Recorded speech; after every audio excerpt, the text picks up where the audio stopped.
그리고 임금 채권도 있네요. 자, 세금 압류도 있고 임금 채권도 있고 뭔가 굉장히 복잡해 보이는데요. 이렇게 세금과 임금 채권은 뭐 때문에 중요하다고 했죠?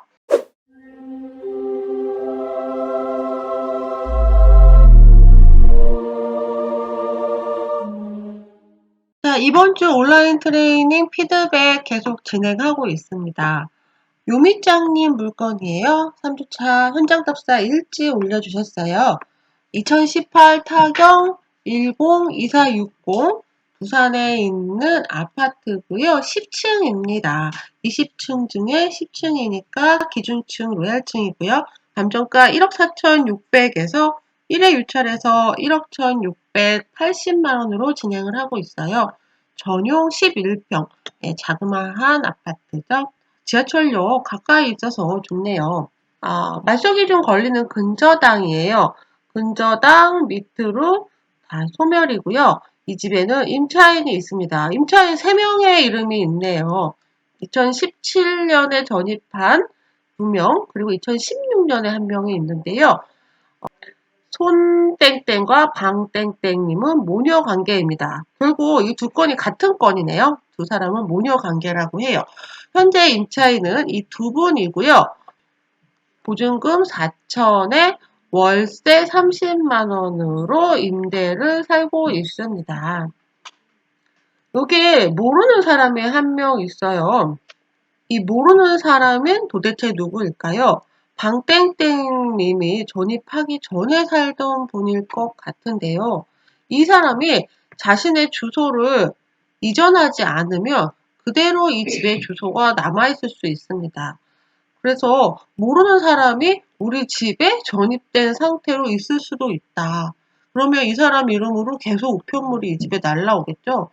혹시라도 이 사람이 어딘가에서 계속 뭐 빚을 지고 있다면 채권에 대한 내용들, 뭐 압류 이런 내용들도 계속 이 집으로 날라올 거예요. 그러면 어떻게 해야 되죠?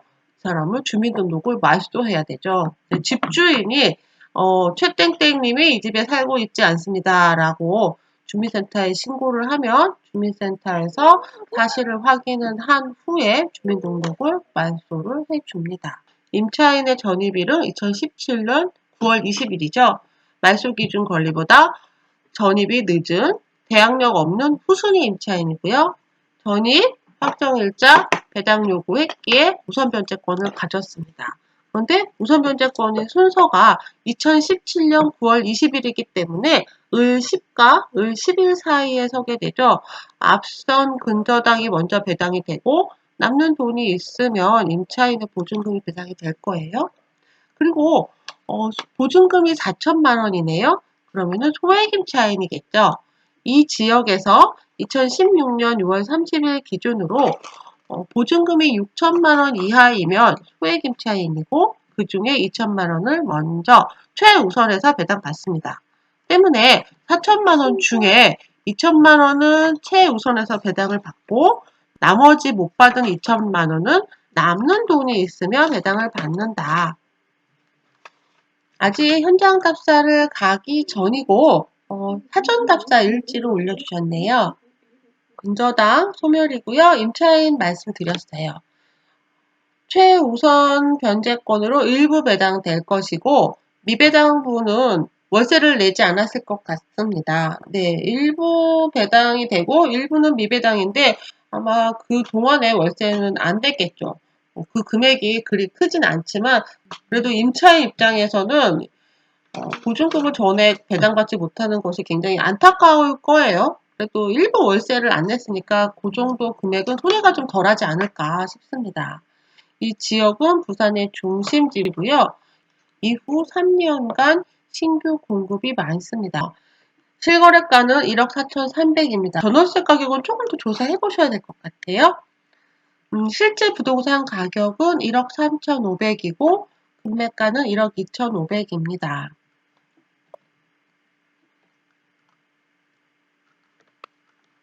사전 조사도 조금 더 꼼꼼하게 하실 필요가 있어요. 특히 이 물건은 임대용으로 보고 계신데요. 임대가가 과연 얼마가 나올 것인지는 조금 여러 건을 좀 보셔야 돼요. 그리고 이 물건 자체에는 사례가 많지 않을 거예요. 그러면 인근에 이것과 비슷한 다른 물건에 대해서 조사를 좀 하실 필요가 있습니다. 그래야 현장에 가서 현장 답사를 실제 하실 때 질문을 제대로 하실 수 있거든요. 그래서 가격 정보, 특히 임대가라면 현재 월세 가격이 어떻게 되는지, 인근에 다른 비슷한 물건, 오피스텔이나 빌라나 그런 물건의 임대가는 얼마나 되는지 조금 더 조사를 한번 해보세요. 현장 답사 일지를 차곡차곡 모으다 보면 자신만의 데이터가 만들어지죠. 처음에는 조금 어렵지만 꾸준히 하시다 보면 점점 더 수월해질 거예요. 유미짱님 수고하셨습니다. 자, 이번 물건은 햇살 소피아님 물건이에요. 경기도 부천에 있는 아파트고요. 감정가 4억 6천만 원에서 신건으로 진행하고 있습니다. 전용 84제곱 32평형 아파트죠. 6층이네요. 17층 중에 6층, 기준층이라고 보실 수 있어요. 말소기준 권리 근저당이고요. 근저당 밑으로 압류가 굉장히 많이 들어왔네요. 그리고 세금 압류들도 많아요. 경매가 근저당으로 진행이 됐습니다. 그리고 임금 채권도 있네요. 자, 세금 압류도 있고 임금 채권도 있고 뭔가 굉장히 복잡해 보이는데요. 사실 이렇게 세금과 임금 채권은 뭐 때문에 중요하다고 했죠? 맞아요. 임차인이 있을 때 중요한 내용입니다. 임차인이 없이 집주인만 살고 있으면 세금이 아무리 많고 임금 채권이 아무리 많아도 아무 상관이 없어요. 여기 빨간색으로 써 있죠. 임금 채권 우선 변제로 최선순위 임차인은 배당 안 될 수 있으므로 임금 채권 금액을 확인하시기 바랍니다. 그런데 여기 임차인이 있나요? 임차인이 없잖아요. 그래서 신경 쓰지 않으셔도 괜찮습니다. 그래서 이 물건은 낙찰가가 어떻게 될지만 보시면 되는 권리관계가 깨끗한 물건이에요. 자, 이번 물건도 부천 상동에 있는 아파트고요. 5억 천에서 신건으로 진행을 하고 있습니다. 84제곱이고요. 권리가 아주 깨끗하네요. 말소기준 권리 근저당이 있고요. 밑으로 소멸. 그런데 아직 신건이라서 임차인 현황이 나와 있지 않아요. 신건의 경우 임대차의 권리 신고 여부는 매각기일 일주일 전에 확인 가능합니다. 라고 써져 있죠. 지금 이 물건은 매각기일이 5월 26일이니까 5월 26일에 일주일 전인 5월 19일에 이 매각 물건 명세서 상에 임차인 현황이 올라옵니다. 이때 다시 한번 확인해 보실 필요가 있어요.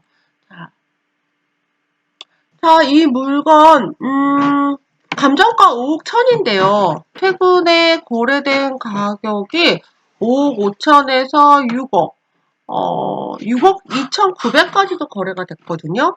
그러면 최근에 가격이 많이 오른 지역이네요. 감정가가 저렴한 물건입니다. 지금 자, 여기에 보면 실거래가 정보에는 2019년 5월달 것까지만 있는데요. 올해 들어서 가격이 많이 오른 물건이 맞습니다. 그래서 신건에서 아마 낙찰이 될 것으로 보입니다. 자, 다음 물건이요. 2019 타경 36580. 역시 상동에 있는 아파트고요. 3억 5,500만 원 신건으로 진행을 하고 있어요. 84제곱형이고요. 19층이네요. 19층 중에 19층 탑층이죠. 그리고 동향이에요. 남향보다는 동향이 조금 더 저렴하고요. 1층과 탑층은 조금 더 저렴하게 거래가 되고 있습니다. 말소기준 권리는 근저당이고요. 근저당 밑으로 소멸. 여기 질권이라고 있는데요. 을 7과 을 7-3은 같은 물건이죠. 근저당 채권 최고의 3억 6,600이고 실제 대출은 실제 채권은 3억 원이다. 이렇게 보시면 돼요. 자, 임차인 현황 아직 안 나와 있어요. 신건의 경우에는 임대차의 권리신고 여부는 매각기일 일주일 전에 확인 가능합니다. 라고 했죠. 그래서 이 물건의 매각기일은 5월 26일이니까 일주일 전에 오픈이 될 예정입니다. 자, 역시 여기 실거래가 정보가 너무 안 나와 있어서 제가 직접 확인을 했는데요. 최근에 거래가는 3억 4천, 3억 5,500까지 거래가 됐어요. 그러면 감정가랑 거의 비슷하네요. 시세가 감정가와 같다. 자, 때문에 한 번 더 유찰이 돼야 될 것으로 보입니다. 시세 차익용 물건이라고 하셨는데요. 부천 지역이 저렴하게 낙찰 받기에는 경쟁자들이 많아요. 근데 이 지역이 저렴하게 낙찰을 받기에는 좀 경쟁이 좀 치열하다. 그래서 시세 차익용 물건을 원하신다면 부천만 보시기보다는 조금 다른 지역도 함께 보시면 좋을 것 같아요. 제가 기존에 올려드렸던 동영상 중에서 이 물건은 시세 차익용으로 괜찮습니다 하는 물건들이 있거든요. 지역을 조금 더 넓게 다양하게 보시기를 좀 권해드립니다. 한 주 동안 수고하셨습니다. 자, Y전님 물건입니다. 2019 타경 7924. 대전에 있는 아파트예요. 감정가 4,800만원에서 1회 유찰해서 3,360만원으로 진행을 했고요. 14평, 전용 14평짜리 아파트입니다. 5층, 저층 아파트네요. 5층 중에 5층이고요. 엘리베이터 없는 그런 아파트예요. 이 물건은 2월 17일에 낙찰이 됐다가 미납을 했군요. 자, 이 물건에는 임차인도 있고요. 먼저 권리 분석해 볼게요. 2017년 6월 22일에 근저당이 있고요. 밑으로 소멸, 전세권이 있는데요. 이 전세권자나 근저당권자가 다 같은 사람이네요. 근저당을 한 달 전세권을 설정을 했어요. 그리고 경매를 넣었네요. 이게 무슨 뜻이냐면 권땡땡이라는 사람이 대출을 해주면서 전세권도 설정을 한 거예요. 왜냐하면 이 집에 다른 임차인이 못 들어오게 하기 위해서죠. 그래서 실제로는 이 집에 전세를 살고 있는 사람이 아니라 전세권만 설정을 해 놓은 겁니다. 실제로 이 집에는 집주인이 살고 있을 거예요. 그리고 낙찰받은 사람이 있는데요. 낙찰을 받고 미납을 했어요. 혼자 들어와서 미납을 했습니다. 미납한 이유는 여기 문건 송달 접수를 클릭을 하셔서 혹시 어떤 서류가 오고 갔는지를 볼 수 있는데요. 특별하게 뭐 서류가 오고 간 게 없습니다. 최고가 매수인이 서류를 열람한 내역도 없고요. 그리고 불허가를 내달라고 요청한 적도 없네요. 만약에 이 낙찰자가 뭔가 법원에 요구를 했거나 열람을 했으면 문건 접수 송달에 나타났을 거예요. 아마도 이게 소액이다 보니까 잘못 낙찰받아서 혹은 가격이 마음에 안 들어서 아니면 개인적인 이유로 미납을 하지 않았을까 싶습니다. 정확한 내용은 현장에 가서 한번 확인해 보실 필요가 있어요. 자, 여기 있는 이 사람은 진짜 임차인이 아니고 진짜 전세권자가 아니고 이 집에는 집주인이 살고 있을 겁니다. 입찰가 3,360으로 진행하고 있는데 입찰가는 3,500으로 예상을 하셨어요. 그런데 이 입찰가, 이 임대용이잖아요. 입찰가를 정하기 전에 임대가를 먼저 확인을 해 주셔야 합니다. 임대가가 얼마인지 나와야 입찰가를 선정하실 수 있어요.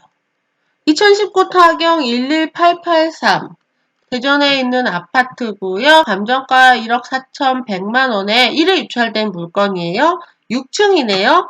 자, 이 물건 현장 답사 아직 가지 않으셨군요.